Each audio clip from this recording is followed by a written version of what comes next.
Bueno, nosotros seguimos. Ponme.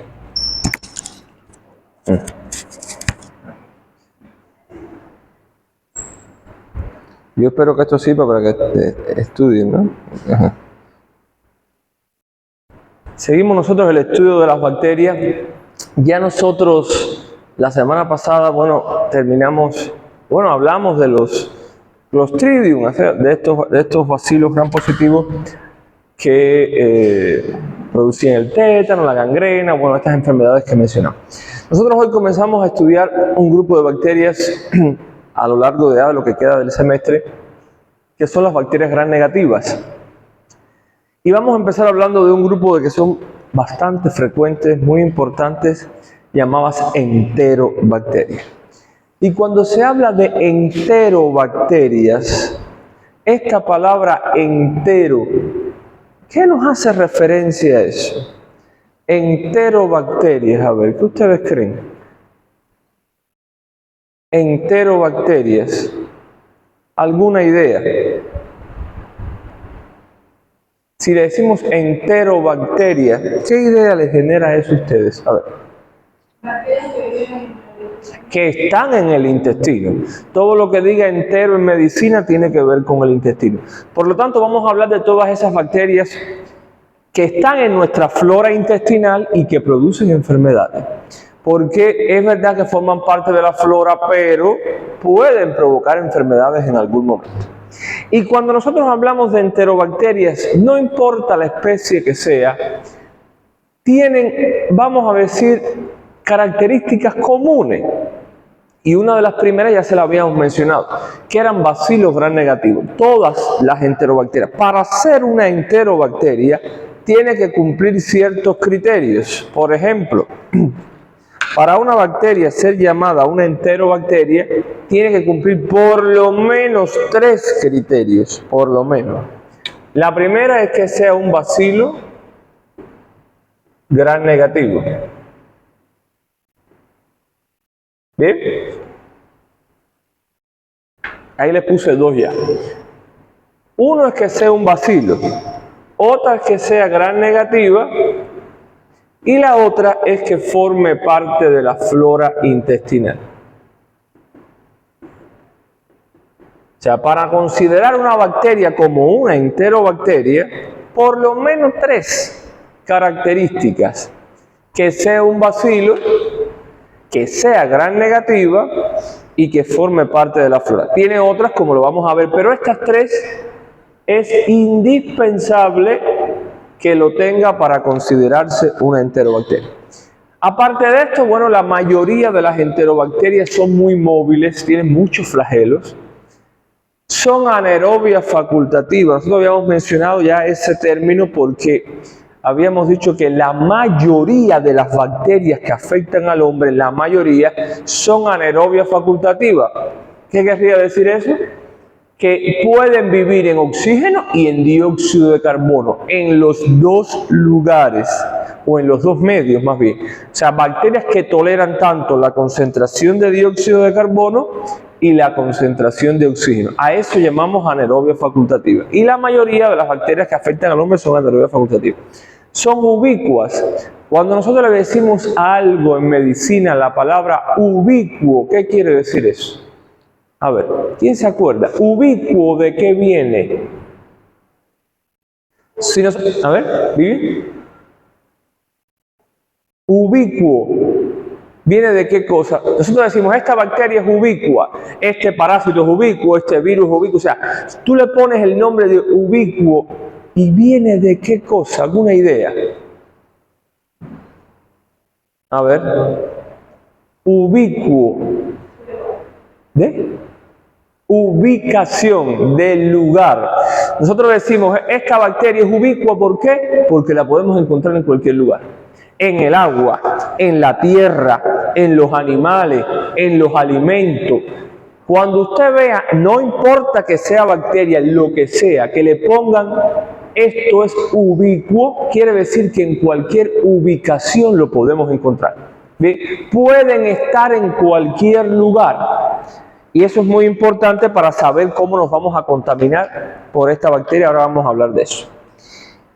Es verdad que lo podemos encontrar en cualquier lugar, pero ya ustedes saben que forman parte de la flora del intestino. Eso es muy importante. Y otra cosa, dime, ¿qué? Y otra cosa de las enterobacterias es que producen las llamadas IAAS. Esto es una sigla. ¿Qué quiere decir eso? ¿Alguna idea? ¿Esto qué quiere decir? No, IRAS no, IAAS, 2A. No, y la I es infecciones. Infecciones asociadas a la asistencia sanitaria. Lo que quiere decir popularmente infecciones intrahospitalarias.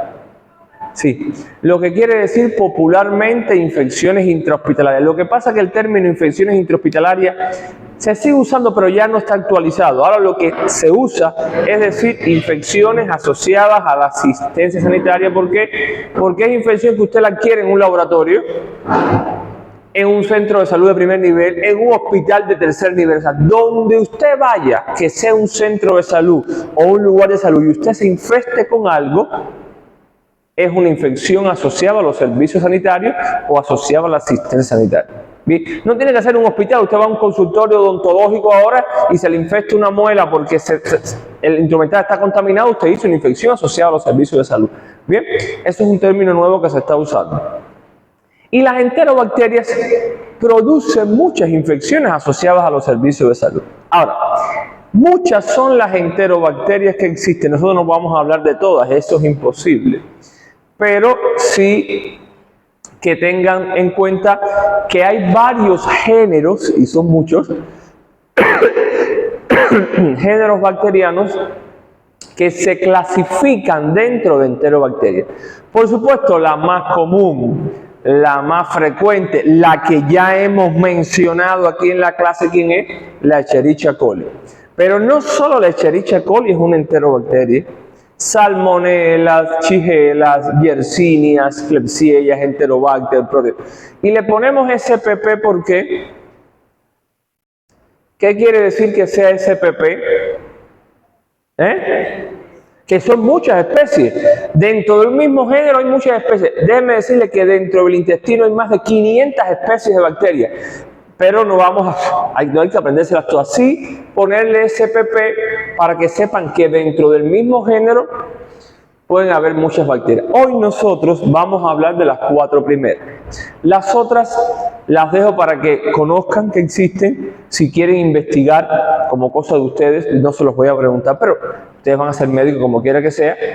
Y si quieren buscar qué enfermedades producen las otras, bueno, los invito a que lo busquen. Pero hoy vamos a hablar de los 4 primeros géneros. De la Escherichia coli, disculpen, de las salmonelas, de las Shigellas y de las Yersinias. ¿Bien? ¿Alguna pregunta hasta aquí? ¿Duda?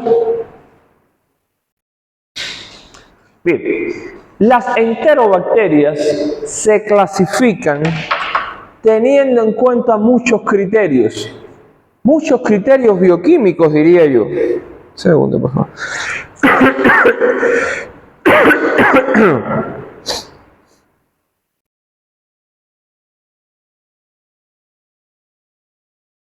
Muchos criterios bioquímicos, pero nosotros esos criterios bioquímicos no es que no sean importantes, pero como somos médicos, vamos a dejarle un poquito al lado. Vamos a clasificarla teniendo en cuenta dónde aparece la infección. Vamos a clasificarla teniendo en cuenta criterios clínicos médicos. ¿Y cómo las clasificamos? En enterobacterias intestinales y extraintestinales. ¿Qué quiere decir esto? Enterobacterias que producen infecciones en el intestino y fuera del mismo. Si hablamos de infecciones intestinales, no podemos dejar de pasar una que es la más importante, que son los cuadros gastroentéricos. Cuando nosotros en medicina decimos la palabra, el paciente tiene una gastroenteritis o un cuadro gastroentérico, ¿qué es lo que caracteriza a ese paciente? ¿Qué es lo que tiene? Para decir que tenemos un cuadro gastroentérico o una gastroenteritis, ¿qué sí o sí tiene que tener el paciente? A ver qué se le ocurre. ¿Qué sí o sí Vivian tiene que tener? ¿Qué sintomatología tiene que tener? ¿Qué síntomas, signos tiene que tener? Vómito, más que eso. Vómito puede tener, es verdad, pero más diarrea. Muy bien. Un cuadro gastroentérico, para decir, él tiene una gastroenteritis, tiene un cuadro, es verdad que puede tener vómito, náuseas, dolor abdominal, pero tiene que tener diarrea. Tiene que tener EDA, enfermedad diarreica aguda. Bien, todo paciente con un cuadro gastroentérico lo caracteriza, ¿qué cosa? Las diarreas. Y las enterobacterias, Escherichia coli, Salmonella, Shigella y Yersinia, son muy frecuentes que produzcan diarrea. Bien, ahora, no solo las enterobacterias producen infecciones dentro del intestino, no. La Escherichia coli, por ejemplo, es la principal bacteria que produce infecciones ¿dónde? Fuera del intestino, ¿dónde? ¿Cuál es el sitio más frecuente fuera del intestino donde infestará la Escherichia coli? ¿Qué creen ustedes? ¿Qué localización será? Fuera del intestino. A ver, ¿qué creen ustedes? ¿Vamos? ¿En qué sistema? Fuera del intestino urinario. Muy bien. La Escherichia coli es la principal bacteria que produce ¿qué cosa? Infecciones del tracto urinario. Itus. Bien, infecciones del tracto urinario por la cercanía de la, sobre todo en mujeres más que en hombres, mal aseo, etcétera, en niños pequeños por el pañal, todo este tipo de cosas, pues hace que se meta para la uretra. Muy frecuente. Septicemias, meningoencefalitis, neumonía, o sea, pueden provocar infecciones fuera de ¿dónde? Del intestino, o sea, extraintestinal. Bien, puede pasar. ¿Alguna pregunta? Bien, seguimos. Vamos, sí.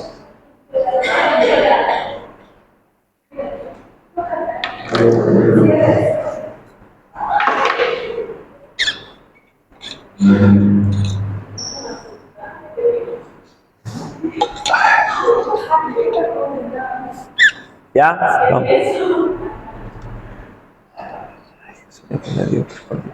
Bien, estas son las cepas de la Escherichia coli más patógenas al humano, porque viven en el intestino, pero no toda la Escherichia coli produce enfermedad. Estas son las cepas más patógenas. La Escherichia coli enteropatogénica, enterotoxigénica, enteroinvasiva, enterohemorrágica, difusa.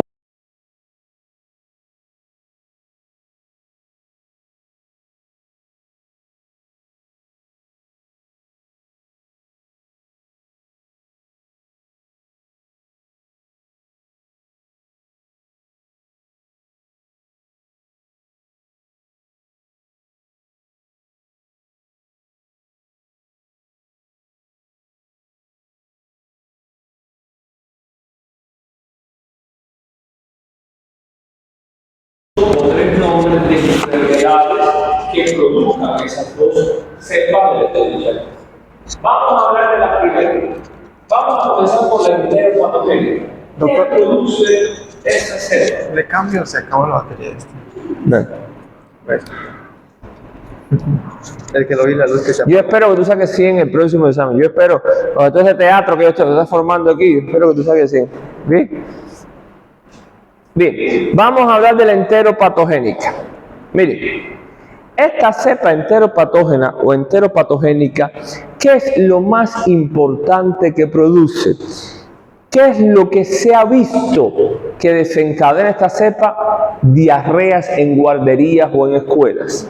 Brotes epidémicos. Cuando nosotros en medicina nos referimos a un brote epidémico, ¿a qué nos estamos refiriendo? Nosotros decimos, hay un brote epidémico de tal cosa. ¿Qué será? ¿Alguna idea? Un brote epidémico. En un solo lugar. A ver. Estás por ahí, estás por ahí. A ver. Cuando hay una infección contagiosa, pero se te va a pasar la guardería. Volver como que se haya comido el mismo alimento que se haya comido. Claro, pero olvidándonos de esto, brote, ¿eh? El concepto de Sí, no, pero más o menos, un concepto, el concepto es una cosa muy técnica. O sea, tú dices, usted vive en un lugar determinado, está bien.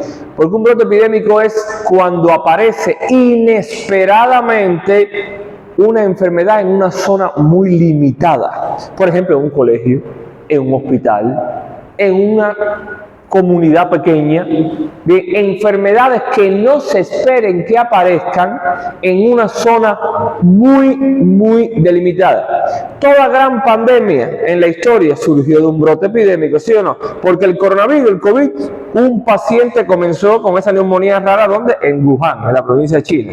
Y de ahí se diseminó. O sea, un brote epidémico no es más que una enfermedad que aparezca en una zona muy delimitada inesperadamente. Eso es un brote epidémico. ¿Bien? Y aparecen brotes de diarrea en guardería. Pero miren, no es grave. Esta cepa, lo más interesante es eso. Produce un borramiento, un aplanamiento de las microvellosidades del intestino. Ustedes saben que las microvellosidades del intestino son las que absorben nutrientes en el enterocito. Las aplana un poquito, borramiento, y el niño tiene diarrea. Pero es limitado. Usted le da sales de rehidratación oral y él vuelve a la normalidad. No lleva antimicrobiano, no produce diarrea con sangre. Es una diarrea acuosa, muy limitada en el tiempo, va a volver el organismo a la normalidad. ¿Bien? A no ser que sea un niño que se deshidrate mucho por los vómitos, pero de lo contrario no es complicada la diarrea. Más bien es una cepa bastante benigna, por decirlo de alguna manera. Niños con guardería porque se están compartiendo los alimentos, las manos a la boca, todo el mundo come del mismo pan, del mismo chupete, bueno, y se contamina, pero no es grave. Bien, la otra cepa es la cepa enterotoxigénica. Miren, la cepa enterotoxigénica, ¿qué es lo más? ¿Qué tú quieres, cabrerizo? Yo dije. Mal. Porque no quiero trabajar los lunes. Estos chicos que no saben ya están parados. Ay, Dios mío, ponte hasta mil, hasta un millón. Cabrerizo. Así. Yo hablo. Dime, ¿qué voy a hacer con mi vida? ¿Tú estás desde las 7:15 aquí? ¿Todo bien? Yo me fijé ahí. ¿Por qué empiezas tan temprano? Ah, ya. ahorita pasa hasta las 12. ¿Mandaste lo que pidió Roca? Hasta las 12 menos cuarto. Pero, y de ahí 12:15 comienza allá, ¿A dónde allá? en el norte. Ah, ¿y no te integrado? Nos vemos entonces.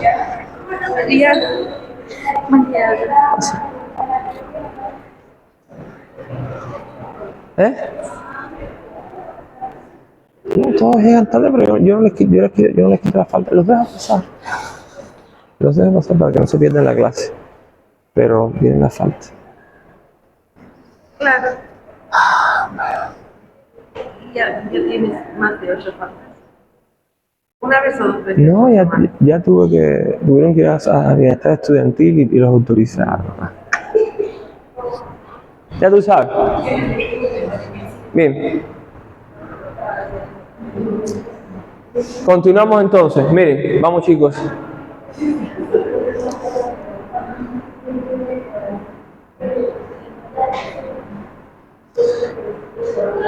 Bien, seguimos. Esta cepa enterotoxigénica, ¿qué es lo más interesante que produce? Las llamadas diarreas del viajero. No sé si han oído ustedes alguna vez este término diarrea del viajero o diarrea del turista. A ver, viviendo, ¿cómo lo viste? ¿Dónde? ¿Qué quiere decir que sea diarrea del viajero? Cuando la persona mira de otro lado y como ellos no están acostumbrados a aceptarle agua, Sí. Ahí se le llama variedad. Muy bien, entonces te refieres, por ejemplo, a que no están adaptados a consumir esos alimentos de esa región. El cambio, Claro, muy bien, muy bien.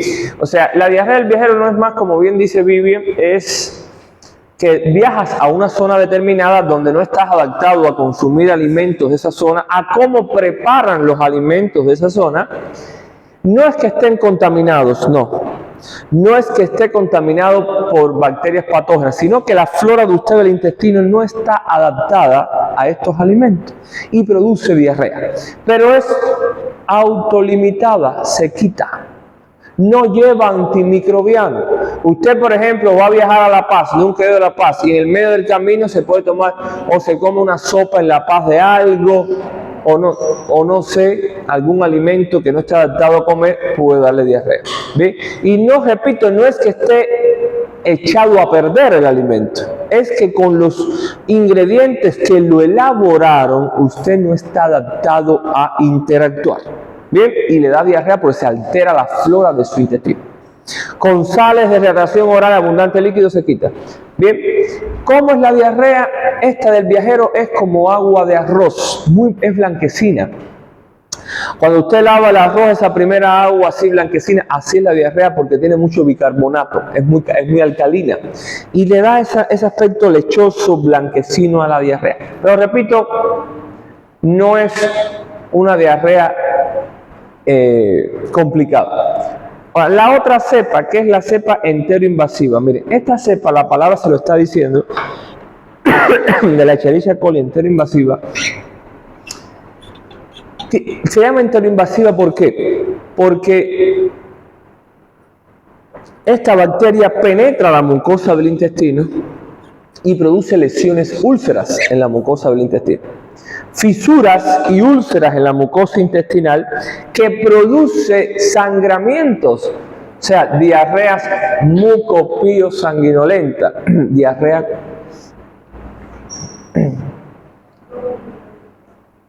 Dime. Ese murmullo, por favor. ¿Bien? Diarreas mucopio-sanguinolentas o disentería. ¿Por qué produce disentería? Porque produce úlceras, lesiones en la mucosa. Esas lesiones se infestan y produce pus, moco y sangre. Con sangre, pus y moco, 3 características tiene que tener. Muy parecido a la shigella que vamos a ver más adelante, pero aunque produzca todas estas alteraciones, inclusive hasta destruye células de defensa, porque produce la muerte programada de macrófagos, los destruye a los macrófagos. Si usted tiene un sistema inmune competente, la bacteria es destruida. Bien, si usted tiene un sistema inmune fuerte, en 1 o 2 días esto se acabó sin necesidad de antimicrobiano. Bien, produce su diarrea con moco, pus y sangre, 2 o 3 días, un día quizás, pero vuelve usted a la normalidad sin necesidad de medicación. Bien, ahora, y la otra cepa que es la enterohemorrágica, porque vamos a hablar de 4 cepas de la Escherichia coli. La enterohemorrágica, bueno, su nombre se lo está diciendo, enterohemorrágica. Esta bacteria tiene unas toxinas o enzimas que destruyen glóbulos rojos y plaquetas, hemolicinas, células sanguíneas. Hemolicina destruye, lisa células sanguíneas, destruye glóbulos rojos y plaquetas. Y el paciente tiene sangramiento intestinal. No es una disentería, no lo es. Solamente diarrea con sangre porque no tiene moco ni tiene pus, pero es sangramiento intestinal. Bien, esta cepa sí hay que ponerle tratamiento, hay que poner antimicrobianos porque el sangramiento es mucho. Bien, y entonces lleva medicación. Pero el paciente se recupera rápidamente, no es muy grave, pero sí se debe poner tratamiento porque es mucha la lesión que producen células sanguíneas, por lo tanto debemos medicar. De las 4 cepas de la Escherichia coli, esto es lo más importante. Recuerden que hay que buscar por lo menos 3 nombres de enfermedades de las 2 cepas que mencionamos, que no la vamos a hablar en la clase, pero hay que buscar el nombre por lo menos de enfermedades que producen. Si nosotros como médicos queremos saber cuál es la bacteria que está provocando estas diarreas, ¿qué exámenes tenemos que indicar? No, parasitológico no. Coprocultivo. Coproscultivo, ¿bien? Vamos entonces a la salmonela. Bien. Las salmonelas son bacterias bastante frecuentes que afecten al humano. Quizás alguno de ustedes ha tenido salmonelosis alguna vez. Pero es frecuente que afecte al humano porque está en el intestino de los animales. De las aves, de los cerdos, de las vacas, ¿no? Y el asunto es el siguiente. Existen 4 especies principales de salmonelas. La tifus y la paratifus son las más importantes porque producen las fiebres intestinales o fiebres tifoideas. Son las más agresivas. Pero existe, por ejemplo, la Cholerae suis y la enteritis, que lo que produce es diarrea sin mucha complicación. Pero estas dos sí son las más agresivas y vamos a ver por qué en la parte clínica. Porque producen primero la fiebre tifoidea o fiebres intestinales y otras manifestaciones que vamos a ver más adelante. Ahora, ¿cómo nosotros nos vamos a contaminar con salmonelas? ¿Cómo nos contaminamos con esta bacteria? A ver, ¿alguna idea?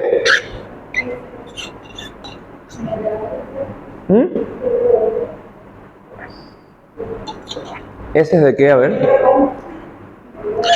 Claro, ¿por qué? Porque recuerden una cosa, que en la gallina el huevo sale por la cloaca, o sea, sale por el mismo ano y sale con materia fecal. A veces compramos huevos y viene con esas fecales secas, plumas secas, o sea, usted lo compra en su maple pequeño o algo así y viene sucio. Y viene sucio, ese huevo hay que lavarlo, porque la persona se lo come a sí mismo y viene con materia fecal. Viene con salmonelas porque sale por el recto en la gallina que está con salmonela. Otras veces abrimos el huevo y tiene una manchita roja, una manchita negra, la yema o la clara está contaminado. Y a veces lo come a sí mismo usted. O le gusta comer el huevo blando o huevo no bien cocido, y eso no se puede hacer porque te estás comiendo un alimento que viene de un animal que tiene flora en su intestino y lo más probable es que el huevo esté contaminado. Y se estila mucho aquí en Santa Cruz, no sé en otros departamentos, porque no conozco mucho, comer huevos no bien cocidos, pasados. Bien, que tú lo picas y el huevo está blando por dentro, o el huevo fritado pero la yema muy blanda. Esto es muy peligroso porque usted no sabe si el huevo que le cocinaron a usted venía con estas características. Suciedades en la cáscara, en la cubierta. Capaz que no lo lavaron. ¿Qué quiere decir picado?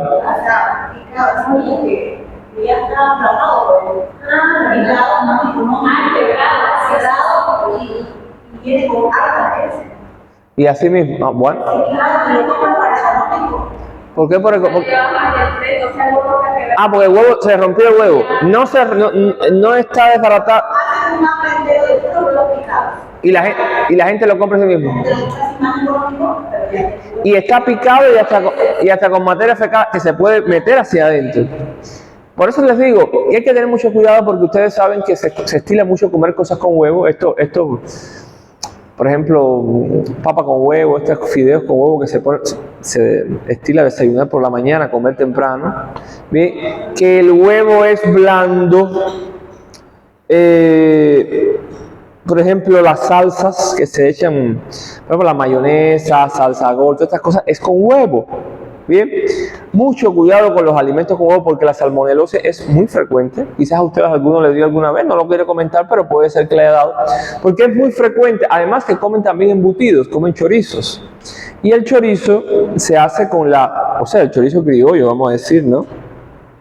¿Se hace con qué? Con la cubierta, el intestino de los animales, se cubre, se rellena, ¿no? La tripa del animal y se le echa la carne hacia adentro, ¿no? Y usted los ve que lo venden por ahí criollos y no se cocinan muy bien. Eso es muy peligroso. Otra cosa que también hacen, por ejemplo, estas, vamos a decir, tripas rebozadas con cosas adentro, ¿no? Y esto, el animal, esos intestinos de animales. Y esto ha dado como consecuencia que se han contaminado muchas personas porque no está higiénico el proceder ni el alimento está bien cocido. con salmonela. Bien, por lo tanto, mucho cuidado con los alimentos embutidos y alimentos con huevos. Bien, mucho cuidado.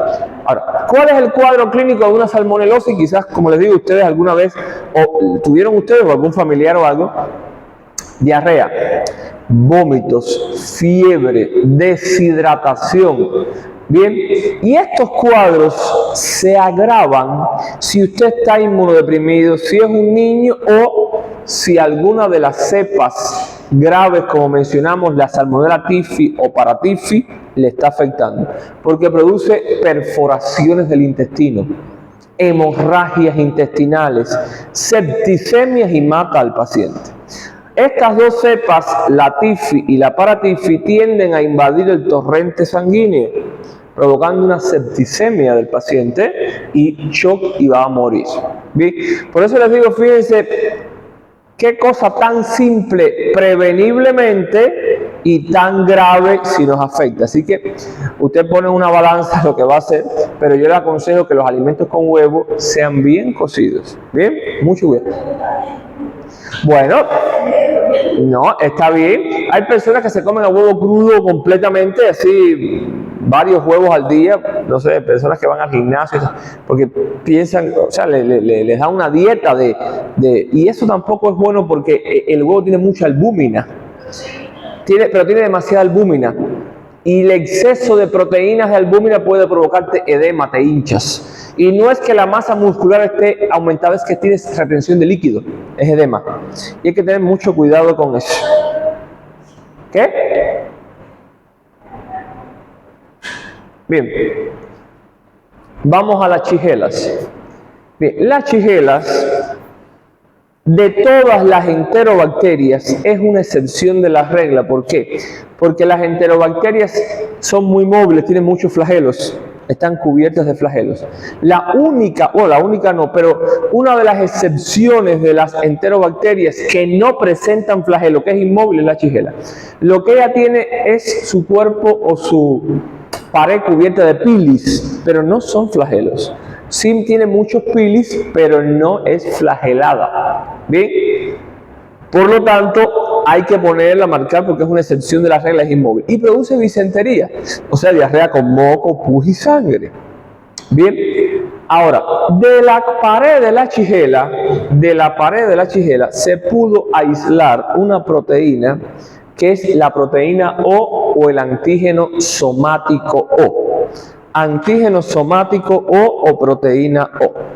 Este antígeno somático O,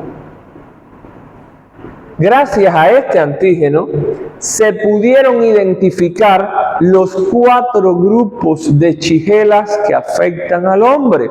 Se le puso letras del abecedario, parecido a los estreptococos, porque esto es una reacción antígeno-anticuerpo, grupo A, B, C, D. Aquí yo les pongo los nombres: Shigella dysenteriae, Fleckneri, Bowley, Dissonei, por lo menos para que conozcan que dentro del género Shigella hay 4 especies que son las más agresivas al hombre, y estas que les puse una marquita son las más frecuentes en América. Por lo menos para que conozcan que es una bacteria, que es una especie dentro de la shigella y que se pudieron identificar gracias a una proteína o antígeno somático O. Bien, porque afecta mucho la shigella, sobre todo a niños en edades pediátricas. Ahora, ¿cuál es el cuadro clínico de la shigella? Le decía que en niños, ¿por qué? Porque un adulto con shigella puede vencer la bacteria. Si tenemos un sistema inmune competente, la vencemos y no pasa nada. Pero en los niños no. Los niños se deterioran muy rápido cuando tienen la shigella. Mucha disentería, diarrea con sangre, moco y pus, mucha fiebre. Y es verdad que usted puede destruir la shigella, el sistema inmune, pero cuando es niño, los pediatras no esperan, le ponen tratamiento. Bien, porque se complica. Se deshidrata mucho y se puede complicar. Por lo tanto, si es niño, hay que poner tratamiento antimicrobiano. ¿Cuáles son los mejores medicamentos contra todas estas enterobacterias que hemos mencionado? ¿Qué medicamentos se pueden usar, por lo menos para que vayan conociendo los nombres? ¿Cuáles son los antimicrobianos más empleados para todas estas enterobacterias que hemos visto? Por ejemplo, ceftriaxona, ciprofloxacina, amoxicilina, más ácido clavulánico. Hay otros, pero por lo menos para que vayan conociendo, estos tres son antimicrobianos que se usan mucho contra estas enterobacterias: ceftriaxona, ciprofloxacina, amoxicilina más ácido clavulánico. Se usa mucho en la práctica profesional contra la Shigella. Bien, ¿alguna pregunta hasta aquí? ¿Alguna duda? Bien, entonces vamos a ver la última de las enterobacterias que vamos a mencionar hoy, que son las Yersinia. Miren, las Yersinia, no sé si ustedes han oído alguna vez las Yersinia, el nombre de la bacteria que produjo una de las grandes pandemias en la historia de la medicina.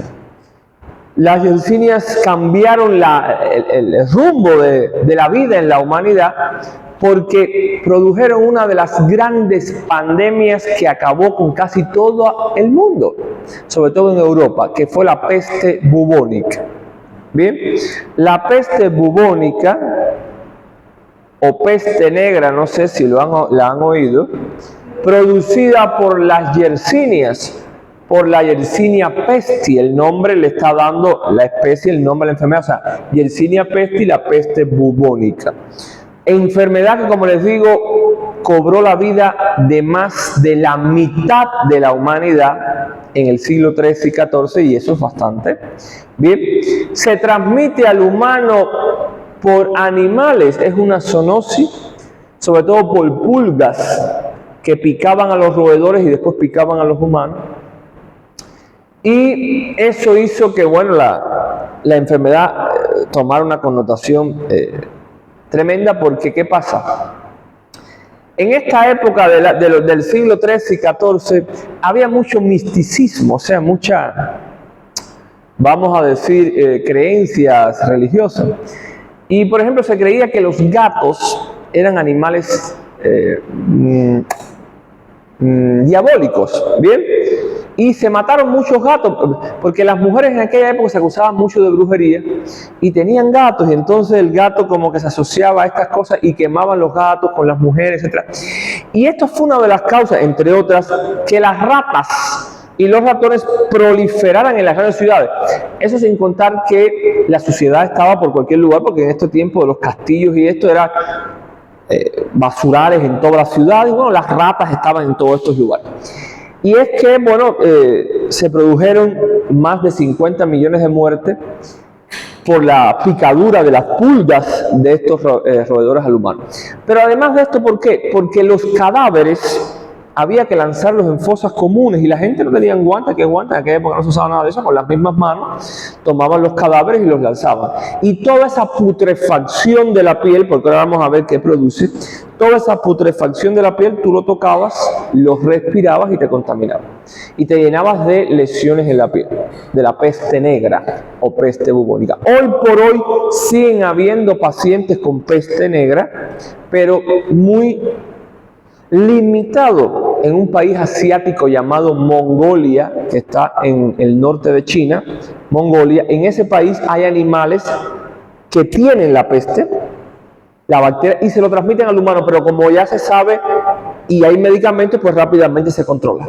Bien, no hay riesgo, pero siguen habiendo pacientes con peste bubónica. Esa enfermedad no está erradicada, existe, y por lo menos conocerla, porque nadie sabe qué pueda pasar. Bien, ojalá no, pero conocer que todavía existe la peste bubónica, peste negra, que se transmite por picadura de pulgas al humano, por manipulación de secreciones corporales y por vías respiratorias. Bien, hay tres formas de presentación de la peste, no solamente vamos a mencionarla. que es la peste bubónica. ¿Por qué se llama peste bubónica? ¿Por qué? Porque afecta a los ganglios, adenopatías. Ustedes saben lo que es una adenopatía, un ganglio, una adenopatía, y se pone putrefacto. El paciente se llena de adenopatías en la piel, negras, con una secreción podrida, necrótica que sale del interior y se llena todo el cuerpo de esas lesiones que se llaman bubones. Bubones. ¿Qué cosas son los bubones? No es más que los ganglios inflamados, necrotizados, con esa secreción putrefacta que sale del interior, y eso se contaminaban toda la gente. Por eso se llaman peste bubónica. Repito, es del tejido linfático, de los ganglios linfáticos. Existe otra forma de presentación de la peste, que es la neumónica, que es de los pulmones, y la más grave de todas, que es la que le provoca la muerte al paciente, es la peste septicémica. ¿Por qué? Porque la bacteria se disemina por la sangre y lo va a matar. Por lo menos que conozcan esto, pues no es frecuente la bacteria, pero usted como médico, por lo menos una panorámica general de la bacteria y la enfermedad que produce. ¿Alguna duda? Se parece un poquito a las lesiones de la lepra, más o menos. ¿Alguna pregunta, duda? Bien, chicos, miren. Esto es para la semana que viene, el lunes no, para la otra. Hay que prepararlo porque es evaluativo, es una exposición que tienen que hacer ustedes por equipos, 5 equipos aquí en el aula. Va a ser el lunes 6 de mayo. Fíjense que no es la semana que viene, es el lunes 6 de mayo.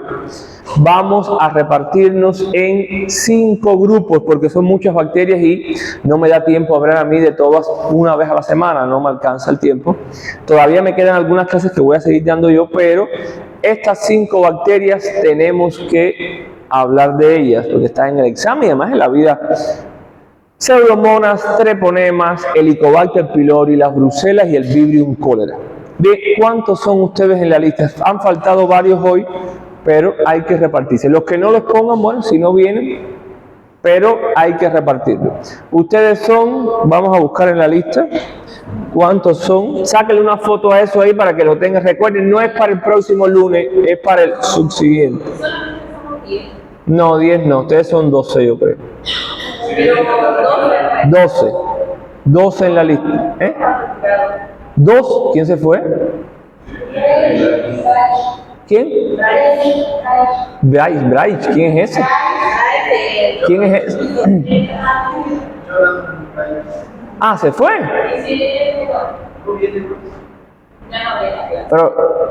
Pero, a ver, que no venga a clase quiere decir que se retiraron. Sireneca no va a venir más. ¿Y el otro? ¿A ninguna materia? A ninguna. Pero él nos retiró una vez y volvió a empezar de nuevo. Bueno. No, está bien, está bien. Ah, bueno, entonces vamos a, entre 10. De equipos de A2. Aquí están todos, vamos a ver. Vamos a hacer un sorteo, pero no, a ver, para los temas, el equipo lo hacen como ustedes quieran. Vamos. Para los temas, el equipo, ustedes hacen las parejas que quieran. Sí, ahora vamos, por favor escuchen, miren, no tienen que presentarme ningún informe escrito, solo es una presentación en PowerPoint, no hay que presentar nada, lo único que la presentación debe tener algo de la historia de la bacteria, quién la descubrió, características morfológicas, si es un bacilo, si es un coco, si es gram negativa, si es gram positiva, o sea, algunas características morfológicas. Cuando hablen de la epidemiología, ¿en qué países se ve más? ¿Cómo se transmite al humano? Y sí o sí, tienen que investigar muy breve, pero la realidad nacional. ¿Qué quiere decir? ¿Qué departamentos de su país se han afectado más? ¿Cuántos pacientes han habido quizás en los últimos años? Algo muy breve, pero que se vea que buscó algo de su país. ¿Entendieron? En la epidemiología. Sí. Del mundo, o sea, en qué país se ve más, cómo se transmite, qué factores de riesgo tiene, si hay algún animal que se la transmite al humano, esa es la parte epidemiológica, y buscar algo de su país, algunos casos que se hayan visto, muy breve, pero que se vea algo de la realidad nacional. ¿Bien? ¿Qué enfermedades producen? ¿Qué sintomatología tiene? ¿Qué exámenes de laboratorio usted investigó para diagnosticar esa bacteria que le tocó? ¿Qué medidas preventivas? O sea, medidas preventivas, y no hay que decir el tratamiento, pero sí solo mencionar algunos antimicrobianos que se pueden usar, solo nombres. ¿Bien? ¿Entendieron? ¿Ya están los equipos ya hechos? Vamos, vale, búscanse las parejas. Búscanse las parejas, vamos. Arriba. Vamos.